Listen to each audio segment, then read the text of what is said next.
अगर आप भी लेना चाहते हैं देश दुनिया की तमाम जानकारी तो आज ही सब्सक्राइब करें हमारे चैनल को। साथ ही नीचे दिए बेल आइकन को जरूर दबाएं ताकि हर अपडेट आप तक पहुंच सके। नमस्कार, साक्षी न्यूज नेटवर्क के खास कार्यक्रम संसद डायरी में आप सभी का स्वागत है। 29 जनवरी से शुरू हुआ बजट सत्र का पहला चरण शुक्रवार को पूरा हो गया और इस दौरान राज्यसभा में 99% कामकाज हुआ। उच्च सदन में आज बजट पर चर्चा पूरी होने के बाद बैठक स्थगित कर दी गई। पूर्व निर्धारित कार्यक्रम के तहत बजट सत्र का दूसरा चरण 8 मार्च को शुरू होगा और 8 अप्रैल तक चलेगा। राज्यसभा में कामकाज के अंतिम दिन तृणमूल कांग्रेस के सांसद दिनेश त्रिवेदी ने सदन में अपने इस्तीफे का ऐलान कर सनसनी फैला दी, तो दूसरी ओर वित्त मंत्री निर्मला सीतारमण ने आम बजट के पूंजीपतियों के लिए बनाए जाने के विपक्ष के आरोप का जिक्र करते हुए कहा, सरकार हर वर्ग के लोगों के लिए काम कर रही है, चाहे वह गरीब हो या फिर उद्यमी। हम पर साठगांठ वाले पूंजीवाद का आरोप लगाना बेबुनियाद है। गांव में सड़कों का निर्माण, सौभाग्य योजना के तहत हर गांव में बिजली, छोटे किसानों के खातों में पैसा डालने जैसी योजनाएं गरीबों के लिए हैं, न कि पूंजीपतियों के लिए। राज्यसभा की आज की प्रमुख कार्यवाहियों की बात करें तो केंद्र सरकार ने शुक्रवार को कहा कि 3 नए कृषि कानूनों के खिलाफ जारी किसान आंदोलन के दौरान हुई किसानों की मौत से संबंधित कोई रिकॉर्ड कृषि मंत्रालय के पास नहीं है। केंद्रीय कृषि और किसान कल्याण मंत्री नरेंद्र सिंह तोमर ने राज्यसभा में एक सवाल के लिखित जवाब में यह भी बताया कि सरकार और किसान संगठनों के बीच 11 दौर की वार्ता हुई, लेकिन इस दौरान कभी भी किसान संगठन कृषि कानूनों पर चर्चा करने को सहमत नहीं हुए, बल्कि इन्हें वापस लेने की मांग पर अड़े रहे। इसके अलावा वित्त मंत्री निर्मला सीतारमण ने शुक्रवार को कहा कि 2021-22 का बजट आत्मनिर्भर भारत के लिए है। उन्होंने यह भी कहा कि सरकार हर वर्ग के लिए काम कर रही है और साठगांठ वाले पूंजीवाद का आरोप लगाना बेबुनियाद है। सीतारमण ने राज्यसभा में 2021-22 के बजट पर चर्चा का जवाब देते हुए यह बात कही। इसके अलावा तृणमूल कांग्रेस के नेता और पूर्व रेल मंत्री दिनेश त्रिवेदी ने पश्चिम बंगाल में हिंसा और घुटन का हवाला देते हुए शुक्रवार को राज्यसभा में अपनी सदस्यता से त्यागपत्र देने की घोषणा की। हालांकि आसन की तरफ से उनकी इस पेशकश को यह कहकर अस्वीकार कर दिया गया कि इसके लिए उन्हें समुचित तरीका अपनाना पड़ेगा। उच्च सदन में बजट पर चर्चा के दौरान आसन की अनुमति से त्रिवेदी ने कहा, हर मनुष्य के जीवन में एक ऐसी घड़ी आती है जब उसे अंतरात्मा की आवाज सुनाई देती है। मेरे जीवन में भी यह घड़ी आ गई है। सब बात ऐसी है कि हर मनुष्य के जीवन में एक घड़ी आती है जब उसे अपनी अंतरात्मा की आवाज सुनाई देती है। सर, मेरे जीवन में भी आज ऐसी ही घड़ी आई है। अब मैं यहाँ बैठकर सोच रहा था कि हम राजनीति में क्यों आते हैं। देश के लिए आते हैं, सबसे सर्वोपरि होता है देश।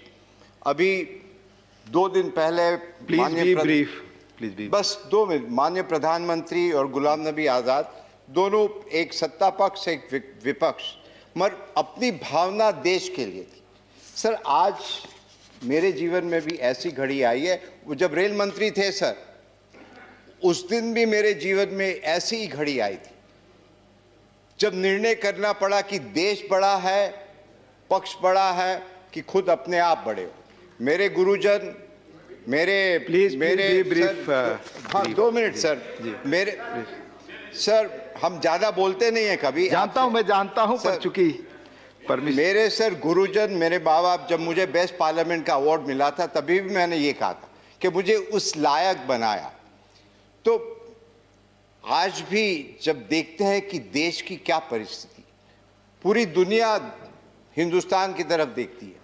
कोविड का भी जब हुआ, दुनिया देख रही थी कि किस प्रकार हिंदुस्तान आगे निकलेगा। बहुत अच्छी तरह सबने मिलकर, जैसे प्रधानमंत्री ने बताया कि 130 करोड़, मगर नेतृत्व उनका था। तो सर, कहने का मकसद यही है कि जिस प्रकार से वायलेंस हो रहा है हमारे प्रांत में, जिस प्रकार से लोकतंत्र में कुछ भी हो, तो मुझे यहाँ बैठा बैठा बड़ा अजीब लग रहा है कि मैं करूँ क्या।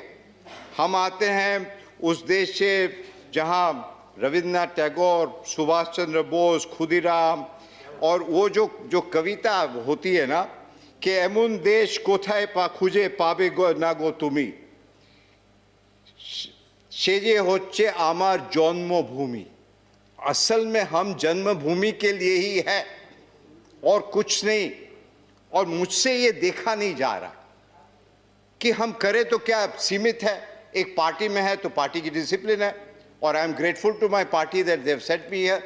मगर मुझे अब थोड़ी घुटन महसूस होती है कि हम कुछ कर नहीं पा रहे, उधर अत्याचार। तो मेरी आत्मा की आवाज आज ये कह रही है, और वो स्वामी विवेकानंद जो कहते थे, arise awake and stop not till the goal is reach. तो आज मुझे आत्मा ये कह रही है कि यहां बैठे बैठे यदि आप चुपचाप रहो और कुछ नहीं कह सकते हो, उससे अच्छा है कि यहां से आप त्याग पत्र दो और जाके बंगाल की भूमि में इसके लिए भी इसके लिए ड्यू प्रोसेस है। माननीय चेयरमैन साहब को कहता हूं मैं आज यहां से इस्तीफा दे रहा हूं और देश के लिए, बंगाल के लिए हमेशा हमेशा इसके लिए भी एक ड्यू प्रोसेस, इसके लिए भी एक ड्यू प्रोसेस है। माननीय चेयरमैन साहब को आप लिखित दें, माननीय चेयरमैन साहब को आप लिखित दें, इसके लिए ड्यू प्रोसेस है। इसके अलावा केंद्र सरकार द्वारा पेश बजट 2021-22 को अमीरों का बजट बताते हुए आम आदमी पार्टी के नेता संजय सिंह ने शुक्रवार को आरोप लगाया कि सरकार देश की संपत्ति बेच रही है। राज्यसभा में बजट पर चर्चा में हिस्सा ले रहे संजय सिंह ने कहा, यह बजट देश की संपत्ति को बेचने के लिए है। आप रेल, सेल, कोयला, LIC, बैंक, हवाई अड्डे, बंदरगाह, FCI, बिजली, पानी, सड़क, BPCL बेच रहे हैं। धन्यवाद मान्यवर, आपने बजट पर मुझे अपनी बात कहने का मौका दिया। मान्यवर, मैं अपनी बात अदम गोंडवी जी की लाइनों से शुरू करना चाहूंगा।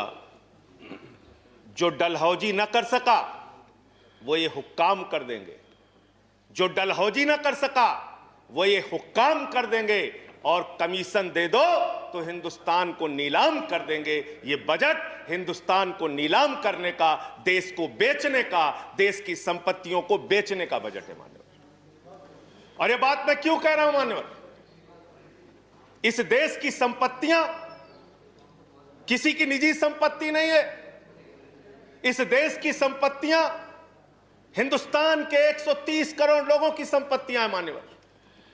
ये रेल, ये सेल, ये BPCL, ये LIC, ये बैंक, ये एयरपोर्ट, ये किसी की निजी संपत्ति नहीं है, बल्कि हिंदुस्तान के 130 करोड़ लोगों ने अपने श्रम से, अपने परिश्रम से इन कंपनियों को, इन संपत्तियों को बनाने का काम किया है। वो लोग सपूत कहलाते हैं जो संपत्तियों को बढ़ाते हैं, वो लोग कपूत कहलाते हैं जो संपत्तियों को बेचने का काम करते हैं। कपूत सरकार चल रही है सर इस देश के अंदर, देश को बेचने का काम कर रही है, देश की संपत्तियों को बेचने का काम कर रही है। मान्यवर, इस सदन के अंदर देश के प्रधानमंत्री नरेंद्र मोदी जी ने किसानों का मजाक उड़ाया, उन किसानों का जो पिछले 75 दिनों से आंदोलन पर हैं। 170 लोगों की शहादत हो चुकी है, उनको आंदोलन जीवी कह के मजाक उड़ाया गया। और जब आपने आंदोलनकारियों का मजाक उड़ाया तो सत्ता में बैठे हुए सुन लो, तुमने राष्ट्रपिता महात्मा गांधी का मजाक उड़ाया, तुमने सरदार वल्लभ भाई पटेल का मजाक उड़ाया, तुमने डॉक्टर राम मनोहर लोहिया का मजाक उड़ाया, तुमने सरदार Let's keep the decorum. Please keep silence. तुमने शहीद आजम भगत सिंह का मजाक उड़ाया, तुमने शहीद अशफाकुल्लाह का मजाक उड़ाया, तुमने हिंदुस्तान के क्रांतिकारियों का, हिंदुस्तान के उन महान सपूतों का मजाक उड़ाया, बाबा साहब डॉक्टर भीमराव अंबेडकर का मजाक उड़ाया, जिन्होंने हमें ये संविधान दिया, हमें लोकतंत्र दिया, ये संसद दी। तुमने उनका मजाक उड़ाने का काम किया। और हमें फख्र है, सत्ता में बैठे हुए लोगों जरा सुनना सीखो, हमें फख्र है अपने उन क्रांतिकारियों पे, अपने उन स्वतंत्रता सेनानियों पे, अपने उन आंदोलनकारियों पर कि वो अंग्रेजों के दलाल नहीं थे, अंग्रेजों से माफी मांगते नहीं थे, वो अंग्रेजों से दलाली नहीं करते थे, अंग्रेजों की गुलामी नहीं करते थे। Let's keep the decorum, please. विचारधारा के लोग अंग्रेजों की गुलामी करते हैं, अंग्रेजों की दलाली करते हैं, अंग्रेजों से माफी मांगते हैं, वो आज आंदोलनकारियों का मजाक उड़ा रहे हैं। 170 लोग मान्यवर अपने खेत के लिए मर गए, 170 लोग अपने खेत को बचाने के लिए मर गए, उनकी जान संजय चली जी गई, की बात ही उनकी रिकॉर्ड पे जा शहादत रही हो है। गई। नो अदर वर्ड और इज गोइंग ऑन आप- रिकॉर्ड। आप यहां उठा के उनका मजाक उड़ा रहे हैं, उनको आंदोलन जीवी कह रहे हैं। अरे वो लोग, चौधरी चरण सिंह जी का नाम लिया गया यहाँ पे। सत्ता के लोगों, Nothing is going on record apart from that. Please, can't please, खोल के please, सुनो अपना, please. सुनो पहले। चौधरी चरण सिंह जी का नाम लिया गया। चौधरी चरण सिंह के अनुयायी वहां पर बैठे हैं, जिनको तुम खून के आंसू रुला रहे हो, खून के आंसू, खून के आंसू रुला रहे हो उनको तुम। वो भाषण जीवी नहीं है। There's a point of order. There's a point of order. वो जुमला जीवी संजय नहीं जी, है। there is a point of हाँ, वो order. आंदोलन जीवी संजय है। जी, there is a point of order. आंदोलन जीवी है। There's a point of order. I have to allow the point of इस order. देश की जनता- मुझे point of order allow Point of करना है। order. Sanjay ji, 1 minute, 1 minute. Sir, point of order under Rule 240. Okay. Under Rule 240, any member who speaks in a discussion should not speak irrelevant things. So this is a discussion on the budget. यहाँ पे बंगाल हिंसा बोली गई sir. यहाँ बंगाल हिंसा Let him complete. उनको खत्म करने दीजिए।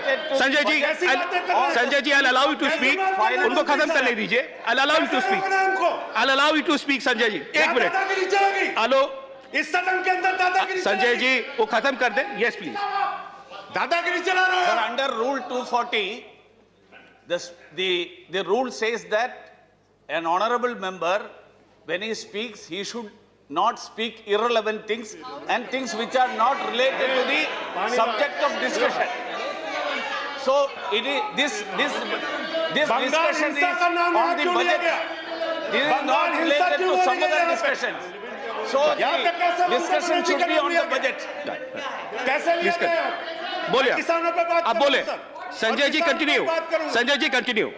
Sir, Jaya ji, please take your Sir. seat. Please take your seat. Please take your seat. Sir, I'm allowing him to continue. I'm allowing him to Chairman, continue. sir. Please, Sanjay ji, continue. Deputy chairman sir. Sanjay ji, continue. Sir, मुझे समझ में नहीं आता sir, मैं बहुत परेशान हो जाता हूं। मैं कहता हूं अंग्रेजों को दलाल, बुरा इनको लग जाता है। ये क्या है सर? ये क्या है? मैं कहता हूं अंग्रेजों से माफी मांगने वाले, बुरा इनको लग जाता है। मैं कहता हूं अंग्रेजों के गुलाम, बुरा इनको लग जाता है। क्यों बुरा लगता है सर? क्यों बुरा लगता है? क्यों बुरा लगता है? अरे सुनो ना, सच को सुनो। यहां पे कहा गया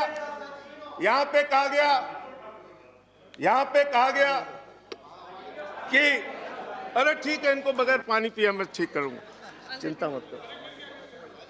यहां पे कहा गया मान्यवर भूपेंद्र यादव जी के द्वारा, ऑनरेबल मेंबर कह रहे हैं चौधरी चरण सिंह को याद कर लीजिए, डॉक्टर लोहिया को याद कर लीजिए। Sanjay ji, please हमें start तो concluding. याद है, Please start doctor concluding. Lohia भी, चौधरी चरण सिंह भी, आप उनका मजाक उड़ा रहे हैं।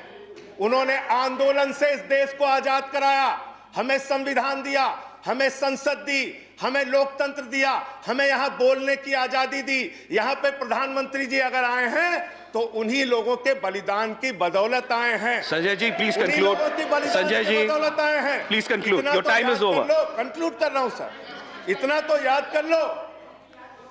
इसीलिए बीएमएस, भारतीय मजदूर संघ जो आपका है, आपने चौधरी चरण सिंह को कोट किया, आप बीएमएस को पढ़िए, आप स्वदेशी जागरण मंच को पढ़िए। अरे आपके संगठन खुद कहते हैं कि आप लोग देश को बेच रहे हो। और क्या क्या बेच रहे हो? क्या क्या बेच रहे हो? Sanjay ji, conclude करें रेल please. बेच रहे हो, सेल बेच रहे हो, खेल बेच रहे हो, कोल बेच रहे हो, एलआईसी बेच रहे हो, बैंक बेच रहे हो, एयरपोर्ट बेच रहे हो, पोर्ट बेच रहे हो, एफसीआई बेच रहे हो, बिजली बेच रहे हो, पानी बेच रहे हो, सड़क बेच रहे हो, बीपीसीएल बेच रहे हो, पूरा हिंदुस्तान बेच रहे हो। Sanjay ji, time is over. Conclude करें. पूरा 30 हिंदुस्तान seconds. बेच दिया। Please conclude. I'll have to go to the next speaker. ये बोलने नहीं देते, आप conclude करें, Sanjay ji. वहां किसान को नहीं बोलने देते, यहां मेंबर ऑफ पार्लियामेंट को नहीं बोलते। ये सदन का अपमान है सर। हम लोग कोई बच्चे नहीं हैं, इन लोगों से ज्यादा राजनीति करके आए, लाठी खा के जेल जाके आए। दादागिरी मत दिखाओ यहाँ। Sanjay ji, please conclude. I'll have to go to the next speaker. बोलूंगा और बात I'll have to go to the next speaker. धन्यवाद। Thank you. सदन की कार्यवाही के समापन के समय सभापति एम वेंकैया नायडू ने उच्च सदन की बैठक स्थगित करने से पहले कहा कि इस चरण में उच्च सदन में 99% कामकाज हुआ। उन्होंने कहा कि मौजूदा सप्ताह में सदन में 113% और पिछले सप्ताह 82% कामकाज हुआ।